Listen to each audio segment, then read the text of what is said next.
Hi, my name is Morgan. I'm also known as the pack filler. So I did a little experiment here. I'm a Cat 4 road racer with pedal racing, and Simon, who's also about my age, is a Cat 2 road racer with stages cycling. So what I did was basically take the two videos that we shot in the Criterium and put them side by side, so you can kind of compare the pace and flow of a Cat 4 versus a Cat 1-2-3 race in this case. This race was actually the Masters State Criterium Championships in Colorado for both fields. And this is on the Longmont Criterium course. So this is the first lap, and I'm going to just let the first lap play as it is. Turns out that on the first lap, the Cat 4s were about the same speed as the 1-2-3s. Us old guys like to start a race mellow. So the field size is pretty different. There were 45 guys in the 1-2-3 field and only 24 in the Cat 4 field. I don't know what people are thinking. This is the state championship. Nobody's showing up, but I digress.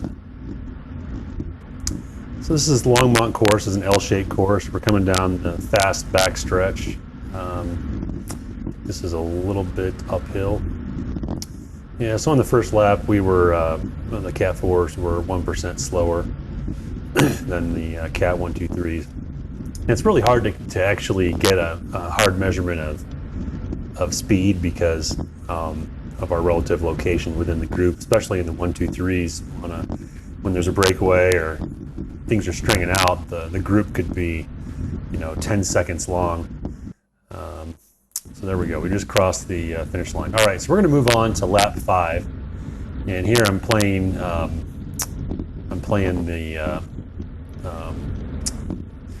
video at 100% speed. Unfortunately, I don't know what I was thinking. I picked a lap that there was a crash on. Saw that crash there in the Cat 4 race. Unfortunately, one of my teammates went down. He was our top guy. But it's actually not a bad thing because it kind of strings out the Cat 4 field more than it would otherwise. Picks up the speed a little bit. So here I am, probably near the back of the pack. I actually came out of my pedals when that crash happened. I almost went down.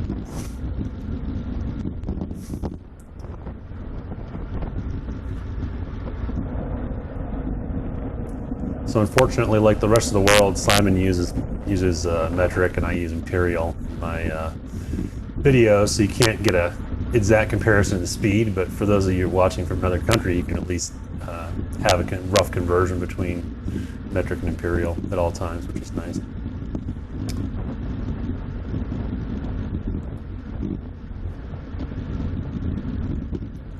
Yeah, and you can see from the markers on the maps on the two videos just how far ahead, especially in that straightaway. The 1-2-3s would just string that out big time. Really, really fast, big group and strong riders. So here they are, a good bit ahead of us, probably 5 seconds ahead of the Cat 4s.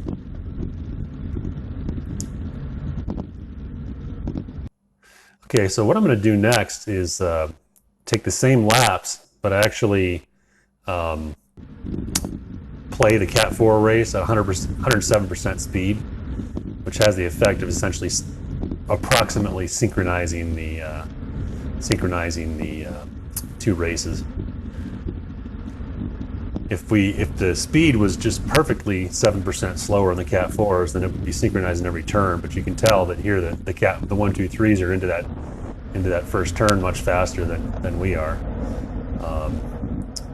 So as a general rule, those guys, they ride well, they ride fast and hard and close together. Whereas you see how far apart the Cat 4s are. We don't take the turns as fast.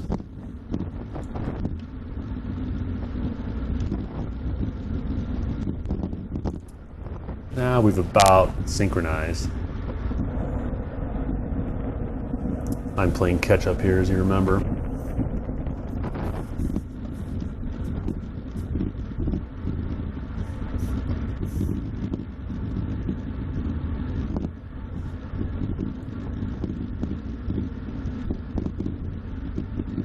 doing 30 to 32 miles an hour myself in that straightaway.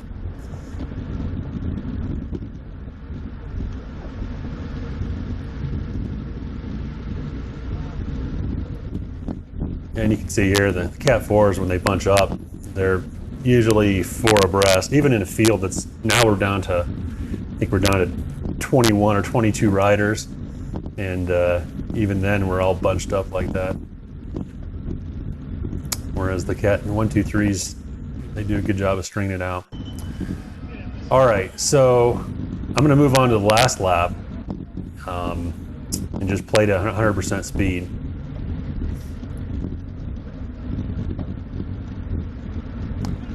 Again, we were, the Cat 4s were 7% slower than the 1, 2, 3s in this case, which is surprising. I thought it would have been a bigger difference in the last lap, but I don't know. There could have been a breakaway in the 1, 2, 3s. I'd have to ask Simon, but.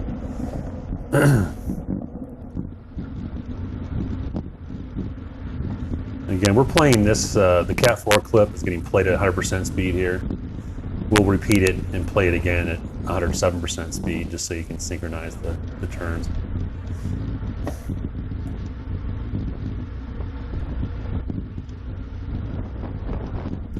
They're just such good bike handlers at that high level. This is it right here. Final 600, 700 meters of a 1, 2, 3 race. It's on. Here's Simon's doing 500 watts sustained, 450. He's still in the group. That last corner there has a nasty a manhole cover and a depression right in the inside corner, which kind of stinks. But so here Simon's sprinting it out, gets a respectable 8th in a pretty strong field. And truth be told, I actually didn't contest this sprint. Here I am coming in. With 4 laps to go, I actually, a guy bumped my wheel and kind of forced me off the road. So I came in for a free lap, but I was told that free laps ended with 5 to go. So I had to, I caught back on really easily, but I wasn't in a position. I basically was shown as a lapped rider in the result. Okay, so here we are. We're replaying the last lap again. But we sped up the Cat 4s to 107%, so we kind of try to synchronize the turns.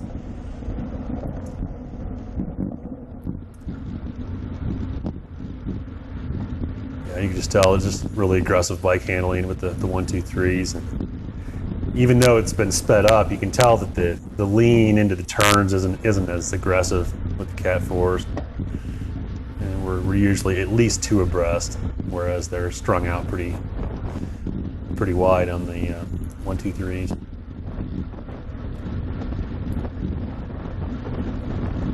I'm pushing pretty big wattage here, actually.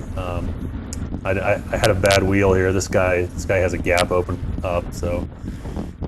But I'm a big guy. I'm 6'8", 210 pounds. For those of you in the metric world, that's over 2 meters tall. So I have to. When I get in the wind, I'm a big craft.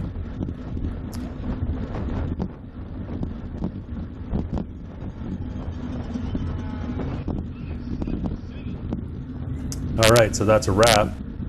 Last thing I'll show is just a graph of the 19 laps where we had both 1, 2, 3 data and 4 data. I basically computed how much I had to speed up the film to synchronize them. And the average was actually 11% slower on the Cat 4s. But you can see there's variations between 97% all the way up to 123%. So the relative speed of the 2 races varies quite a bit.